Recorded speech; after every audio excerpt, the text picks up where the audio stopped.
नमस्कार दोस्तों, मैं शंभू नाइमा आपका हमारे YouTube चैनल हॉर्टी मंत्र में स्वागत करता हूं। आज हम लेकर आए हैं सभी के द्वारा पसंद किया जाने वाला ड्राई फ्रूट काजू, कैश्यू नट। आज हम काजू से विभिन्न परीक्षाओं जैसे JRF, SRF, ICR NET, UPPSC, MPPSC, common entrance test, BHU, pre PG, pre agriculture test आदि विभिन्न परीक्षाओं में पूछे जाने वाले महत्वपूर्ण प्रश्नों पर हम चर्चा करेंगे। तो चलिए शुरुआत करते हैं काजू के ऊपर कुछ महत्वपूर्ण प्रश्न। सबसे पहले, cashew is also known as, kaju को अन्य किन नामों से जाना जाता है? तो cashew is also known as wonder nut, इसको वंडर नट के नाम से भी जाना जाता है। और इसको जाना जाता है golden mine of wasteland, golden mine of wasteland. और इसको डॉलर अर्निंग क्रॉप भी बोला जाता है। क्या बोला जाता है? Dollar earning crop. जो काजू है उसको डॉलर अर्निंग क्रॉप भी बोला जाता है। वाइट गोल्ड, और इसको वाइट गोल्ड के नाम से भी जाना जाता है। इसके बोटनिकल नेम की बात की जाए तो इसका जो काजू का जो बोटनिकल नेम है वो है एनारकार्डियम ओसीडेंटम। एनारकार्डियम ओसीडेंटम इसका बोटनिकल नेम है, एनारकार्डियम ओसीडेंटम। फैमिली की बात करें तो इसकी जो फैमिली है वो है एनारकार्डियेसी, काजू की फैमिली एनारकार्डियेसी। काजू का जो क्रोमोसोम नंबर है, जो काजू का डिप्लॉइड क्रोमोसोम नंबर है 2n बराबर 42 या 42। बेसिक क्रोमोसोम नंबर की बात की जाए तो बेसिक क्रोमोसोम नंबर है इसका x बराबर 21 या 21। ओरिजिन की बात करें तो काजू का उत्पत्ति स्थान है Brazil. Cashew was introduced to India in Malabar coast in 16th century by Portuguese। जो काजू है वो लाया गया था पुर्तगालियों के द्वारा 16वीं सदी में, और भारत में लाया गया था सबसे पहले। जो मालाबार कोस्ट है या मालाबार जो इलाका है वहाँ 16वीं सदी में ये लाया गया था पुर्तगालियों के द्वारा। जो काजू नाम है वो पोर्टुगीज नेम है, मतलब ये एक पुर्तगाली नाम है। जो काजू है वो एक पुर्तगाली नाम है।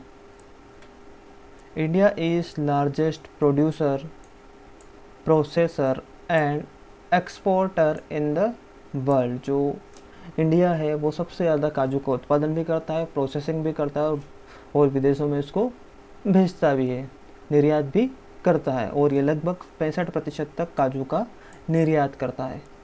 USA is the largest importer in the world. जो USA है वो सबसे ज़्यादा काजू का आयात करता है। जैसे इंडिया सबसे ज़्यादा निर्यात करता है, इस प्रकार जो US है वो सबसे ज़्यादा आयात करता है। In India Maharashtra has first place in production and productivity. India में जो महाराष्ट्र राज्य है वो सबसे ज़्यादा उत्पादन करता है, और वहाँ की जो उत्पादकता है वो भी सबसे ज़्यादा है। The average productivity of Maharashtra is 1262 kg per hectare. जो महाराष्ट्र की जो एवरेज उत्पादकता या प्रोडक्टिविटी है वो है 1262 kg प्रति हेक्टेयर। 1262 kg प्रति हेक्टेयर महाराष्ट्र की उत्पादकता है। Director rate of cashew research वो है पुत्रू, कर्नाटका में। जो काजू अनुसंधान निदेशालय है, डायरेक्टरेट ऑफ कैश्यू, वो है पुत्तूर, कर्नाटका में स्थित है। Cashew is zero cholesterol crop. जो काजू है उसमें कोलेस्ट्रॉल की मात्रा नहीं पाई जाती, इसलिए इसको ज़ीरो कोलेस्ट्रॉल नट भी कहा जाता है। It is rich source of protein. इसमें प्रोटीन जो है 21% तक पाया जाता है, कार्बोहाइड्रेट 22% तक, और जो फैट वसा है वो 47%, और इसमें साथ ही साथ इसमें विटामिन C भी पाया जाता है। इसमें से बहुत बार पूछ लिया जाता है कि काजू में कितने प्रतिशत प्रोटीन पाया जाता है। तो काजू में 21% तक प्रोटीन पाया जाता है। Full form of CNSL। जो CNSL है कैश्यू नट सेल लिक्विड इसको कहा जाता है। कैश्यू नट सेल लिक्विड, जब काजू की जो सेल है उसको ब्रेक किया जाता है तो एक लिक्विड निकलता है जिसको कैश्यू नट सेल लिक्विड कहा जाता है। CNCL कंटेन कार्डानोल और एनारकार्डिक एसिड। इसमें कार्डानोल और एनारकार्डिक एसिड पाया जाता है। Anacardic acid active ingredient in CNSL use as larvicide against malaria mosquito. जो एनारकार्डिक एसिड है उसका उपयोग मलेरिया के जो मच्छर होते हैं उसके लार्वा को मारने के लिए किया जाता है। The dwarf fruit stock of cashew वो है एनारकार्डियम प्यूमिलम। जैसे ये क्वेश्चन भी कई बार पूछा जाता है कि जो ड्वार्फ फ्रूट स्टॉक है वो निम्न में से कौन सा है, तो वो है एनारकार्डियम प्यूमिलम जो है इसका डार्क रूट स्टॉक है। Dwarf and semi dwarf fruit stock की बात करें तो वो है एनारकार्डियम माइक्रोफोरम। इसका उपयोग भी ड्वार्फ और सेमी ड्वार्फ फ्रूट स्टॉक के रूप में किया जाता है। जो इन्फ्लोरेसेंस है काजू का वो होता है टर्मिनल पेनिकल प्रकार का इसमें इन्फ्लोरेसेंस पाया जाता है। और इसका जो फ्लावर है वो पॉलीगेमोमोनोसिस प्रकार टाइप का होता है। और इसमें hermaphrodite and stamen in the same flower, दोनों इन्फ्लोरेसेंस इसमें सेम जगह ही एक ही फ्लावर में पाए जाते हैं। फ्रूट टाइप की बात करें तो इसका जो फ्रूट है वो है ड्रूपेशियस नट। आइडियल टेम्परेचर की बात करें काजू के प्रोडक्शन के लिए तो वो है 20 से 35 डिग्री सेल्सियस।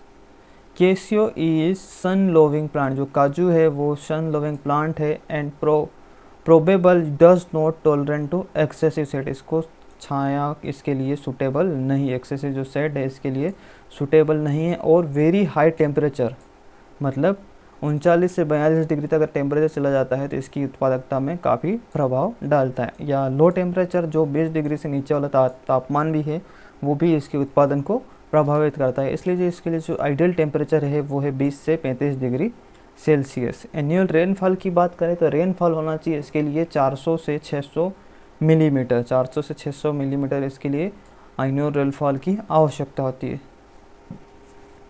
सोइल पीएच की बात करें तो जो इसके लिए सोइल पीएच होना चाहिए वो होना चाहिए 4 से 7 अगर पीएच है तो वो इसकी कल्टीवेशन के लिए सूटेबल है। High water holding capacity and rich organic matter is favourable for cashew cultivation. 4 और 7 पीएच के साथ साथ वाटर होल्डिंग कैपेसिटी अच्छी होना चाहिए और जो ऑर्गेनिक मैटर है वो भी अच्छा होना चाहिए। More than 8 pH not suitable for cashew growing, जो अगर 8 से अधिक वहाँ का पीएच है तो वो इसके लिए सुटेबल नहीं होता है। प्रोपोगेशन की बात करें तो इसका जो प्रोपोगेशन होता है वो होता है सॉफ्ट वुड ग्राफ्टिंग के द्वारा। सॉफ्ट वुड ग्राफ्टिंग करने का जो समय है, सीज़न है, वो है जुलाई टू नवंबर में सॉफ्ट वुड ग्राफ्टिंग की जाती है। प्लांटिंग टाइम की बात करें तो इसका जो प्लांटिंग टाइम है वो है मानसून के समय, और जो इसका जो मानसून के समय और जुलाई टू सितंबर जो वाला जो समय है उसमें इसकी प्लांटिंग की जाती है। स्पेसिंग की बात करें तो 7.45 मीटर इंटू 7.5 मीटर या 8 into 8 metre for normal spacing and 4 into 4 in high density planting. जो नॉर्मल स्पेसिंग है वो 7.5 से 8 मीटर और जो हाई डेंसिटी प्लांटिंग है उसमें इसको 4 इंटू 4 मीटर पे लगाया जाता है हाई डेंसिटी प्लांटिंग के लिए। पोलिनेशन, तो इसमें जो पोलिनेशन होता है वो क्रॉस पोलिनेशन होता है। पोलिनेटिंग एजेंट जो है वो है इंसेक्ट और वाइन, जो हवा है और जो कीट है उनके द्वारा इसमें पोलिनेशन होता है।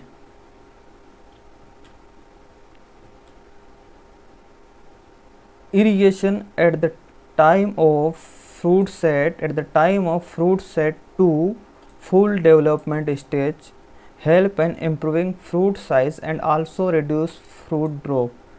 फलन जो फल बनना चालू हुआ है तब से जब फल पूरा डेवलप होता है वहाँ तक इरिगेशन करना इसके लिए अच्छा होता है, जो कि क्या है कि जो फ्रूट ड्रॉप हो जाते हैं उसको भी अवॉइड करता है। Irrigation should not be given before or at time of flowering as likely promote vegetative growth. Irrigation कभी भी फ्लावरिंग के पहले या फ्लावरिंग के टाइम नहीं करना चाहिए, क्योंकि उस टाइम इरिगेशन करने से वो वेजिटेटिव ग्रोथ को प्रमोट करता है और फलन कम होता है। Its kernel skin useful for pulp industry, paint and varnish and resin making. इसके जो कर्नल है उसका उपयोग पल्प इंडस्ट्री, पेंट और वार्निश बनाने में किया जाता है। The cashew tree normally start flowering 3 to 5 year. इसमें फ्लावरिंग जो है 3 से 5 साल में चालू हो जाती है। Tree comes full production the age of 10 year and further 20 to 25 year. जो काजू उसका जो अच्छा उत्पादन प्राप्त होना चालू होता है 10 साल से लगा के 20 से 25 साल तक इसका उत्पादन अच्छा प्राप्त होता है। The main harvesting season from February to March. जो मेन हार्वेस्टिंग सीजन है वो है इसका फरवरी टू मई। द तो optimum harvest at the when nuts drop the ground, इसका जो हार्वेस्टिंग किया जाता है, जो नट जब ज़मीन पे गिर जाते हैं तो उनको कलेक्ट कर लिया जाता है। Collection of drop nut called as gleaning, जो कलेक्शन करना है वो कहलाता है ग्लीनिंग, उस प्रोसेस को बोलते हैं ग्लीनिंग। जो ड्रॉप नट को कलेक्शन करने की जो प्रोसेस है उसको ग्लीनिंग बोला जाता है। Sun dried for 2 to 3 days to bring down the moisture percentage from 25 to below 9%। 2 से 3 दिन जो नट है उनको धूप में सुखाते हैं ताकि जो उसमें जो मॉइस्चर प्रतिशत है वो 25 से 9% तक आ जाए।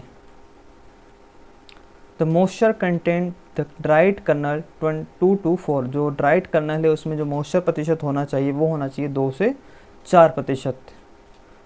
ब्रोमाडायर is use for kernel drying, kernel drying के लिए ब्रोमाडायर का भी उपयोग किया जाता है। यील्ड है इसकी 6 to 10 kg पर ट्री, जो काजू के एक पेड़ से लगभग 6 से 10 kg प्रति ट्री इसमें उत्पादन प्राप्त हो जाता है।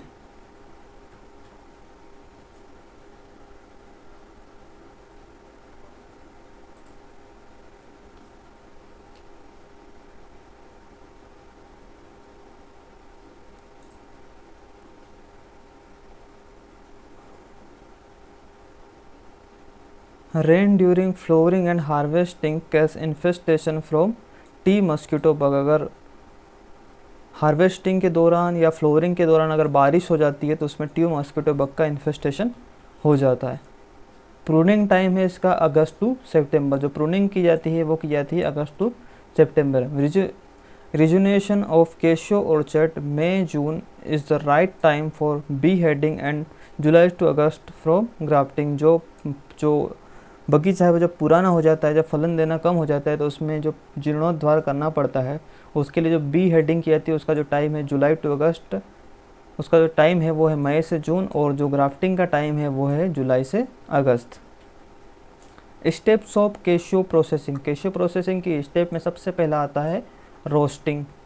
रोस्टिंग में जो नट्स हैं उनको भूना जाता है। उसके बाद आता है सेलिंग, सेलिंग में जो सेल है उसको ब्रेक किया जाता है।